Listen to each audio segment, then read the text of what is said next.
বৈষ্ণব যদি আমরা হতে চাই তাহলে আমাদের মধ্যে দৈন্য ভাব আনতে হবে, অহংকার মুক্ত হতে হবে, লাভ পূজা প্রতিষ্ঠার আশা ত্যাগ করতে হবে। ন ধনম ন জনম ন সুন্দরীম। অত সুন্দর শিক্ষা, সরল শিক্ষা। আমরা যদি বৈষ্ণব হতে চাই তাহলে ধন জন আর সুন্দরী রমণীর আকাঙ্ক্ষা রাখলে চলবে না। এগুলি জড়জগতের বন্ধন।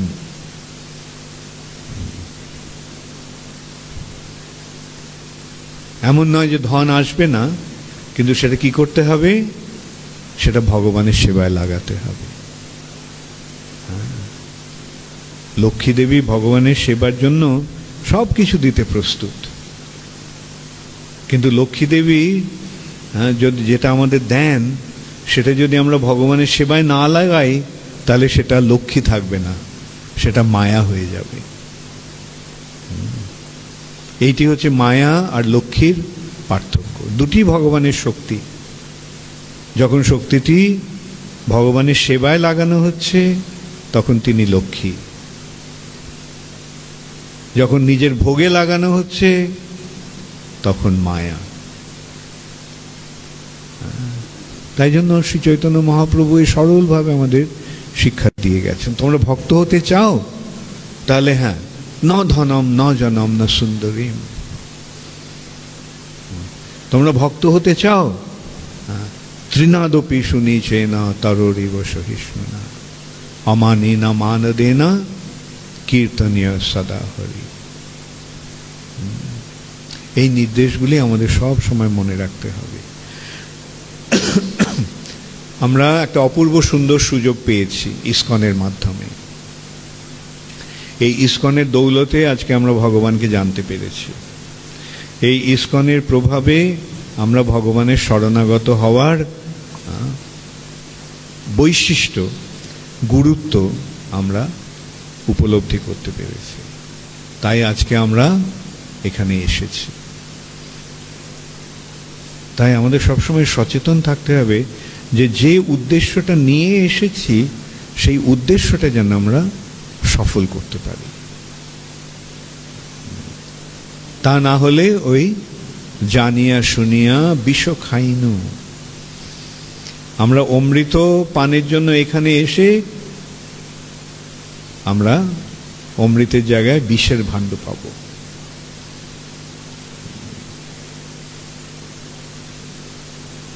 আমরা যদি এই দৈন্যভাব না আসে, আমাদের যদি সহিষ্ণুতা না থাকে, আমরা যদি অন্যদের সম্মান না দিতে পারি আর সবসময় কি করে নিজের সম্মান বাড়বে সেই চেষ্টা করতে থাকি, তাহলে আর অমৃত লাভ হবে না, তখন বিষ পান হবে।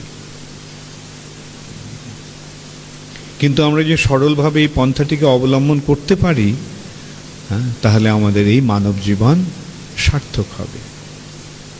তাহলে আমরা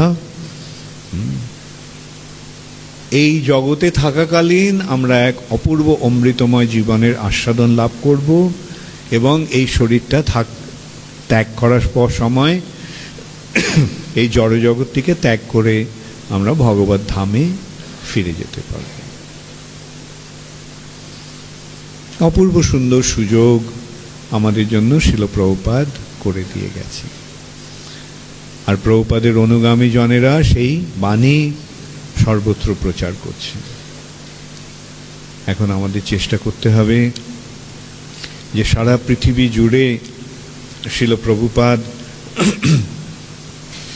যে এক অপূর্ব সুন্দর আয়োজন করেছেন, সেই আয়োজনটা যেন সার্থক হয়। আমরা সকলে যেন এই পথে সুন্দরভাবে অধিষ্ঠিত হয়ে শিল প্রভুপাদের শিক্ষা অনুসারে আমাদের জীবন যাপন করে আমরা ভগবত ভক্তির পথে অগ্রসর হতে পারি। সেই উদ্দেশ্য নিয়েই আমাদের চলতে হবে। আমাদের সবসময় মনে রাখতে হবে কেন আমরা এখানে এসেছি, কেন আমরা এসেছি, এবং সেটা উপলব্ধি করার জন্য শিক্ষাষ্টকের এই দুটো শ্লোক যেন আমাদের সব সময় মনে থাকে। প্রথম শ্লোকটি ত্রিনাদপি সুনিচেন তররীব সহিষ্ণুনা অমানেন মানদেন কীর্তনীয় সদা হরি, কীর্তনীয় সদা হরি।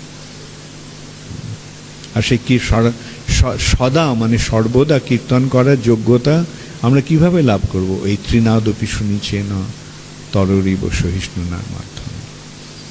তা না হলে কীর্তন না হয়ে কি হবে? গ্রাম্য কথা হবে। ভগবানের মহিমা না কীর্তন করে ওই জড় জগৎটাকে ভোগ করার আয়োজন সম্বন্ধীয় সমস্ত কথা হবে, গ্রাম্য কথা। তাই বৈষ্ণব মহাজন বলছেন, গ্রাম্য কথা না কহিবে না শুনিবে কানে।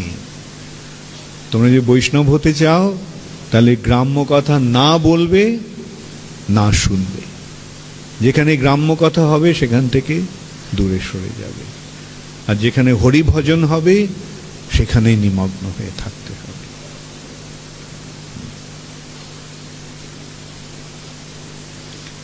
এইভাবে আমরা আমাদের মানব জীবন সার্থক করার একটা অপূর্ব সুন্দর সুযোগ পেয়েছি। এই সুযোগটির যথাযথ সদ্ব্যবহার করে আমরা যেন আমাদের এই মানব জীবন সার্থক করতে পারি। এমনও দুর্লভ মানব দেহ পাইয়া কি করো ভাবনা কি হো। আর ভাবনা কি, এত সুন্দর একটা মনুষ্য শরীর পেয়েছ। এই মনুষ্য শরীর লাভের ফলে একটা অপূর্ব সুন্দর সুযোগ পেয়েছ, আর এই সুযোগটা সফল হয়েছে। এই মানব জীবনের যে চরম পরিণতি ভগবত ভক্তির পন্থা, সেই পন্থা অবলম্বন করার সুযোগ তোমরা পেয়েছ। একটা অপূর্ব সুন্দর পরিবেশে তোমরা এসে পড়েছ। অতএব তার যথার্থ সদ্ব্যবহার করো। কিন্তু সেটা যদি না হয় তাহলে চরমে পড়িবে লাজে, এবে না ভজিলে যশোদা সুত চরমে পড়িবে লাজে। একটা সময় আসবে যখন এই জড়জগৎটা ছেড়ে চলে যেতে হবে। সেই জড়জগৎ ছেড়ে যখন চলে যাওয়ার সময় হবে, মৃত্যুর সময়, তখন আমরা চরম লজ্জায় পড়ব। হায় হায়, কি করলাম, এত সুন্দর একটা সুযোগ পেয়ে, মনুষ্য জন্ম পেয়ে আমরা সেটা হেলায় হারাইনি, হেলায় নষ্ট করলাম। এই সুযোগটা আমরা পেয়েছি, আর কোনোদিন এই সুযোগ পাবো কিনা তার তো নিশ্চয়তা নেই।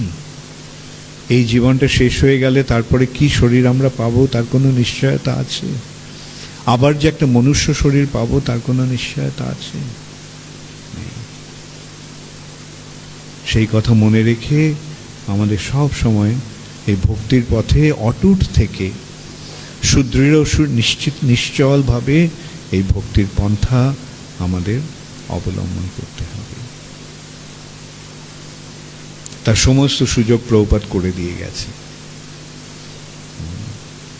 এত সুন্দর সুযোগ আমরা কোথায় পাব? এই জড়জগতে সমস্ত মানুষ দুঃখ দুর্দশায় ভুগছে, কিন্তু আমাদের এই ইস্কনে আমাদের কোনো দুঃখ দুর্দশা নেই। একটা অপূর্ব সুন্দর পরিবেশ আমরা পেয়েছি। এখানে কোনো দুশ্চিন্তা নেই, দুর্ভাবনা নেই, সমস্ত আয়োজনশীল প্রভুপাদ করে দিয়েছে। অতএব তার পূর্ণ সদুপযোগ আমাদের করতে হবে। হরে কৃষ্ণা গৌর প্রেমানন্দে হরি হরি।